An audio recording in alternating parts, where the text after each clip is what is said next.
in his timing, it was not my time to be a mom. Hey bestie, welcome back to the Own Your Era podcast. It's your girl Yolanda, and today is actually my birthday that I am recording this episode. It is October 2nd. I am the cute little age of 41, and girl, we have so much to catch up on. I know that I kind of disappeared from the podcast. As a creative, it's very hard when you just do something and it's a passion and you follow out that passion, or you don't feel very inspired to sit here and record, because sometimes there is this, well, what do I say? And I really feel like I just have so much to say. But before we jump in, I hope that you are doing well. It is my birthday, but my wish is just that you're owning your era. Wherever you are, whatever you're going through, whether you're in a season where life feels exciting and blissful, or you're in a season where things kind of suck, or you're questioning everything that you have known. And wherever you are, I hope that there's something in this that speaks to you today. 41! I will be the first to admit that feels like 41. What? Last year, this time, I had taken myself to Punta Cana, which is in the Dominican Republic. It is one of my favorite places to go to. I'm very much a sand and sea type of girly. Going and seeing towers and museums is not something that interests nor fascinates me. And I'm very much about doing the things that you enjoy. So I wanted to record an episode that was about this solo mission that I went on a year ago, and I never got around to that. It was something I wanted to keep it separate. And now that a year's passed, it's, well, does that even matter? And today, as I sat at my desk and really just reflected on where I am, that I know that in the celebrating that I so much thoroughly enjoy, and showing up and sharing that online, that now I get to give all that glory to God. I think that is one of the best things to celebrate. Can we make God cool again? Can we make God this thing that you can go to and you're not rubbing and blowing on crystals? And that's okay if it's your thing.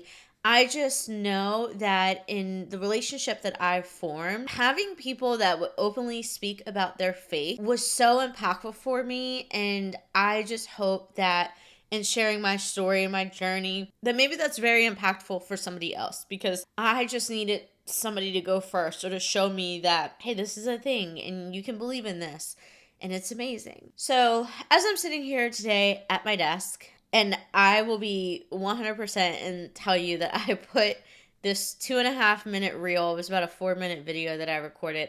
I threw it into my ChatGPT, where you just kind of hold it and let it listen to you.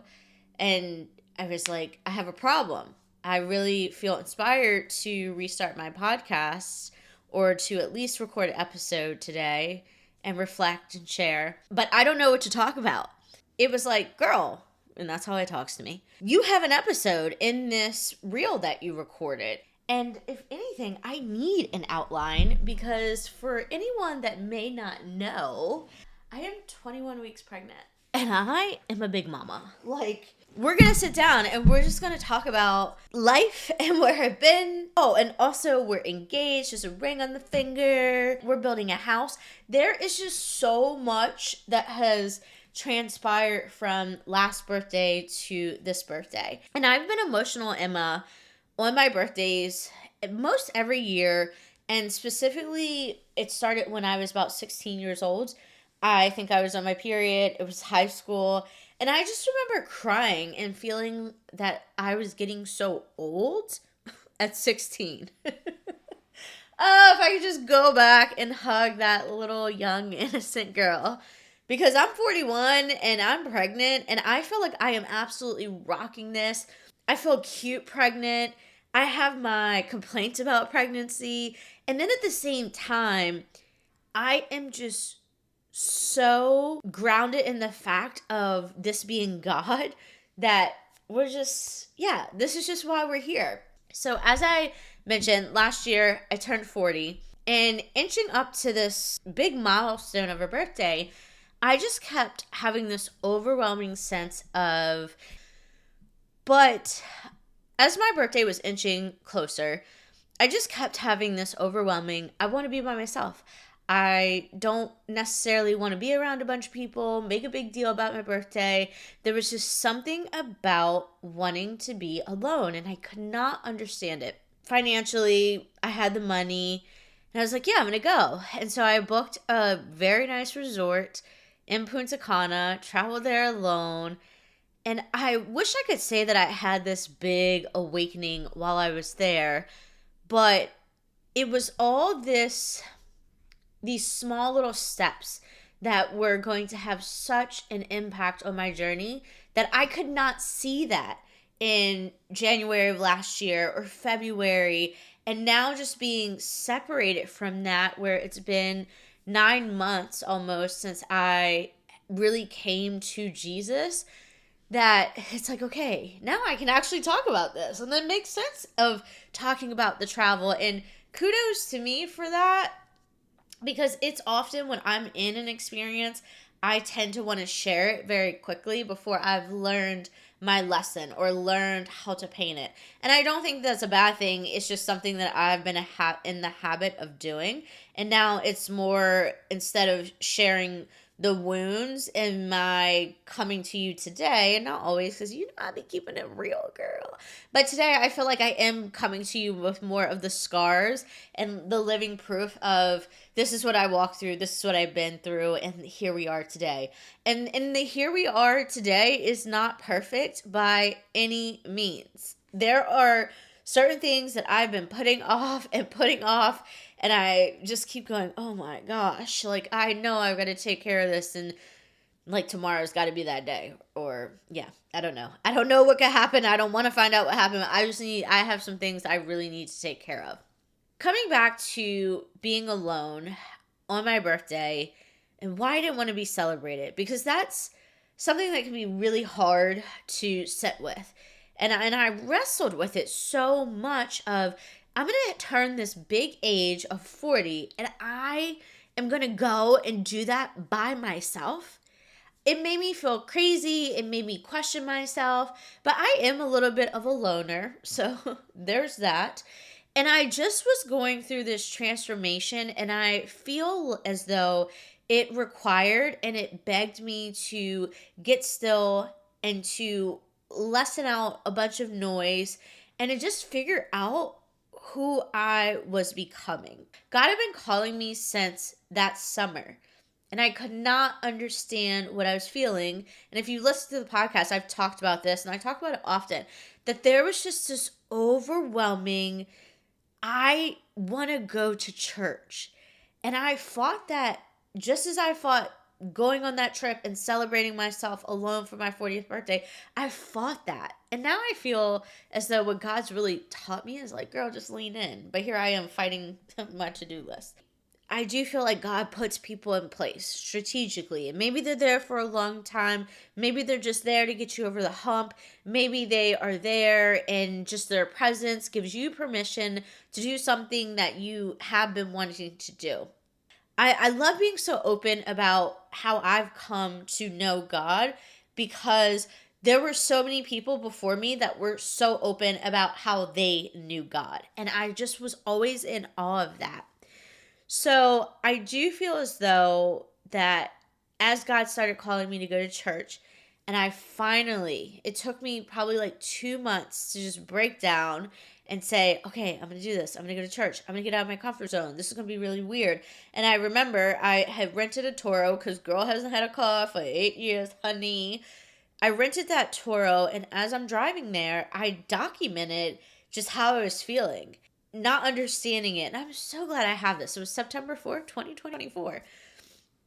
And as I'm driving there, I get to the church, and I get in there, and it's dark, and it's loud, and it's very upbeat. Everybody looks super young, which was and always still is a surprise that there are so many people that think God is cool and God is dope.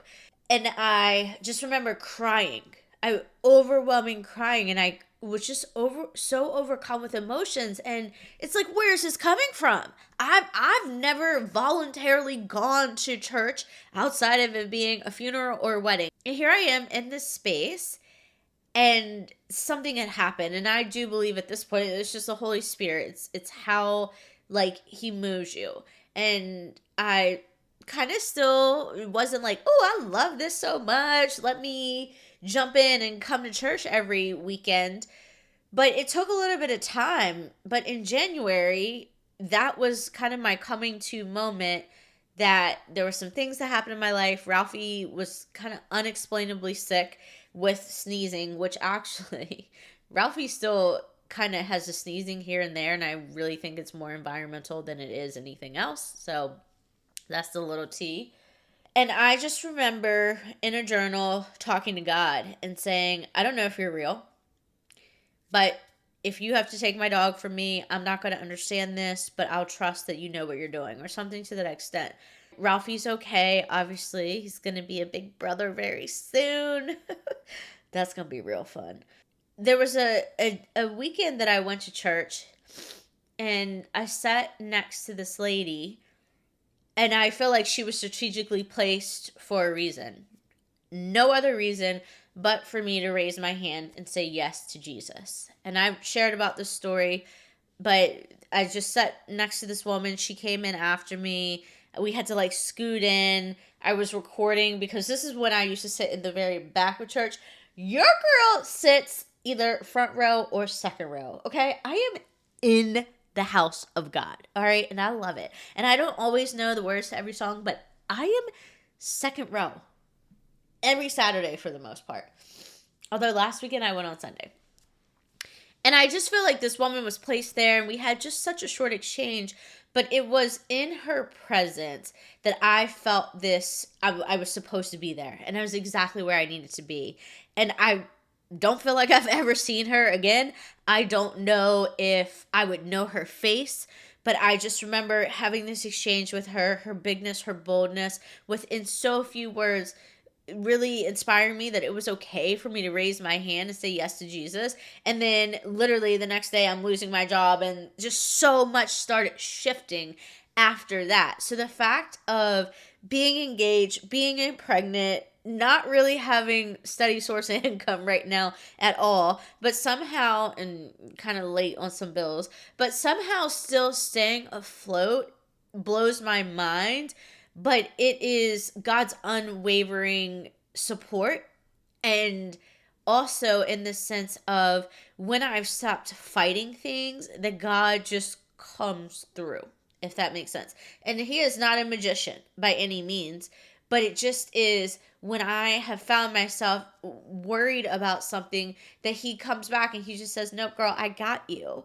And I really think and I'm going to record a separate episode about getting pregnant at 40, because we did it completely naturally, and it essentially was one, and I will always say this and people will question this, but it was one insanely and intentional try, and we got pregnant. And I'm happy to go into that and share that, because part of getting pregnant is science, and I love science. So, but again, I do feel like that was just all God. And rewind back to February 2024, where I had a chemical pregnancy, and that shook me in a way that I didn't know that something like that happening would shake me. But I feel as though in the God that I know now is that his timing is always perfect.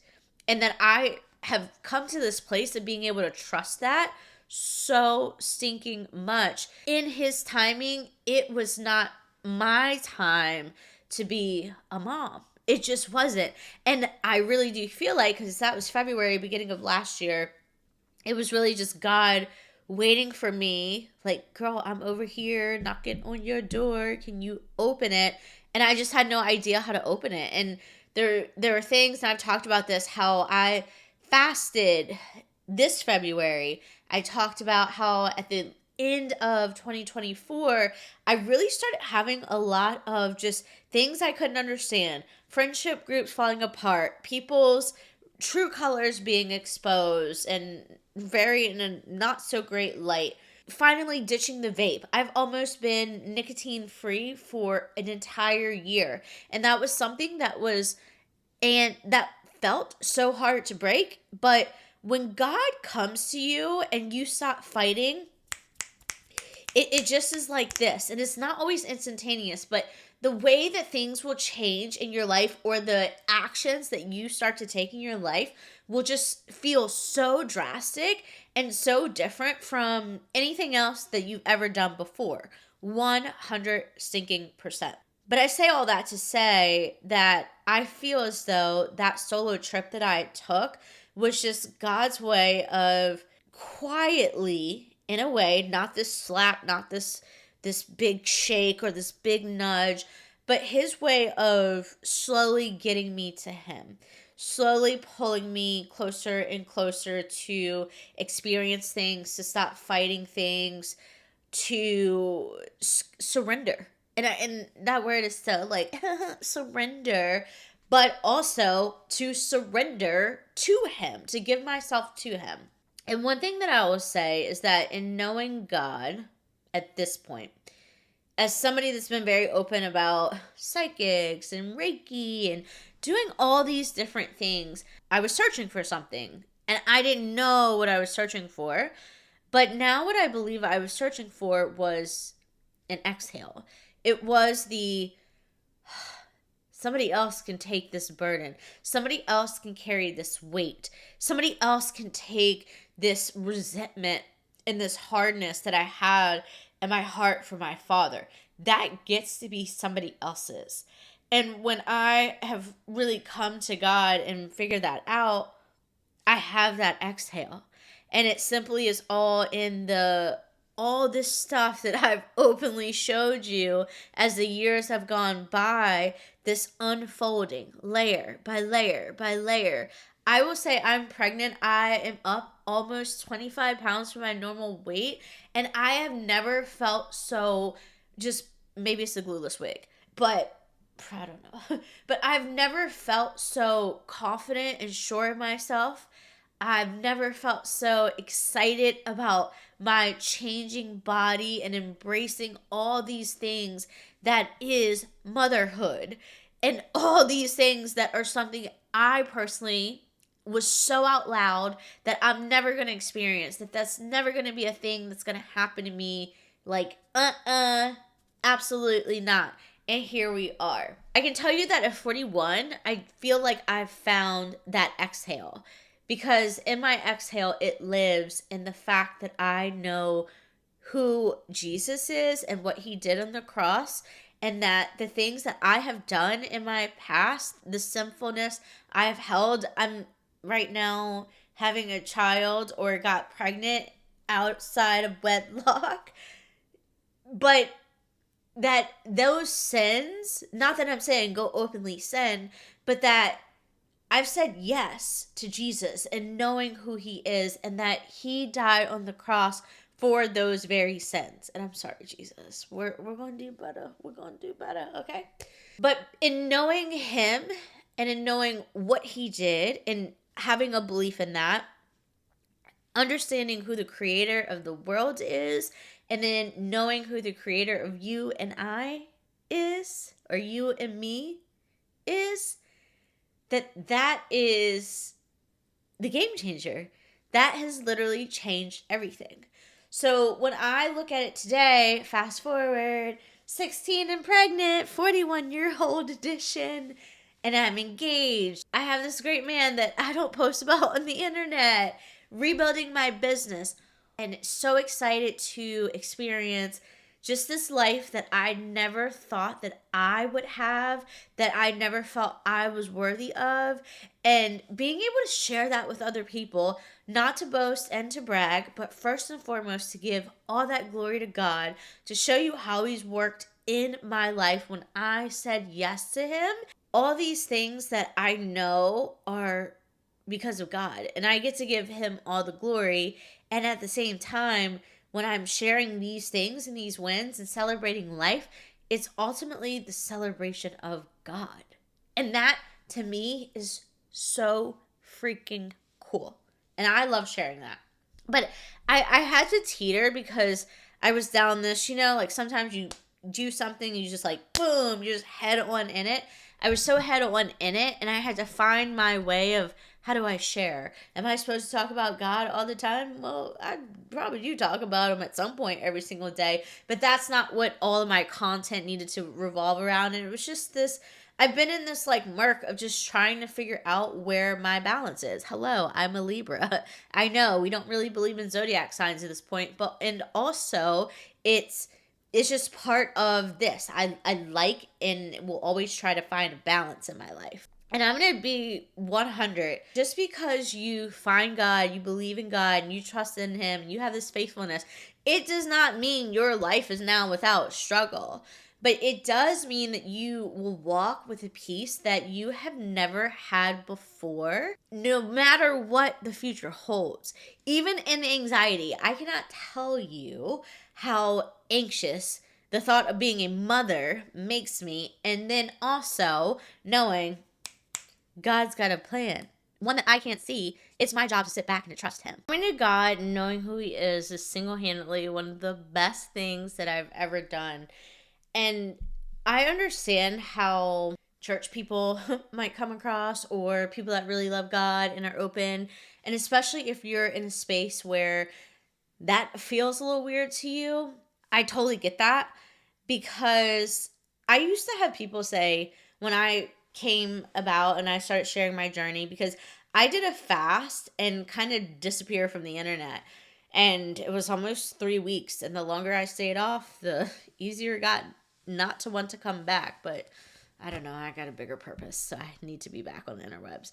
But I came back and I started sharing this and just how transformed I was. And people really were like, oh my gosh, I can see it. And at the same time, I had a lot of people coming forward and tell me how excited they were for this, because they had been praying for me to experience this. And for a long time, I thought that that was really kind of weird. And just weird in the sense of, you're praying for me? Like, what do you mean? But now, on the other side of that, when I can receive a text message or a voice note or a DM, and it's just like, I can now say, may God bless you. That is, and you be open to hearing that. That just is everything. And so somebody is praying for you. And when we got our positive pregnancy test, and I really started going to God and talking to him often, I'm kind of out of the habit. I talk to him. I just don't write to him as much as I would love to, because I like to write and come back to that later on. But when I got my positive pregnancy test, I started praying for other women that were wanting that. And all the things that came with that, the anxiousness, the fear, the excitement, the joy, the heartache, all of it, that I started praying to God. And I did a TikTok about this, and it didn't go viral, but it had a lot of really great response to it. And so I just want you to know that if you happen to listen to this today and you're like, okay, yeah, cool, like, God loves some people, he doesn't love me, I've been going through it, all these things. He does love you, and he is watching over you. And that's just something you got to really trust and believe, because that will change your life. And when I think about the new season of becoming a mom, I am absolutely terrified. And then at the same time, it's okay, well, I know God tells me to remain faithful, he's got my back, and that I can take a breath and I can breathe. And it's hard sometimes. I know that he has a plan that I can't see, and that everything is unfolding and unraveling exactly as it should. So whatever era you might be stepping into, be it a season you're very excited about, something that feels very hard, challenging, that you just know that there is a loving Father by the name of God who gave his one and only Son to forgive any path or any shame or sin, thing that you will beat yourself up and tell yourself, well, good for somebody else, but God doesn't love me because I did this thing.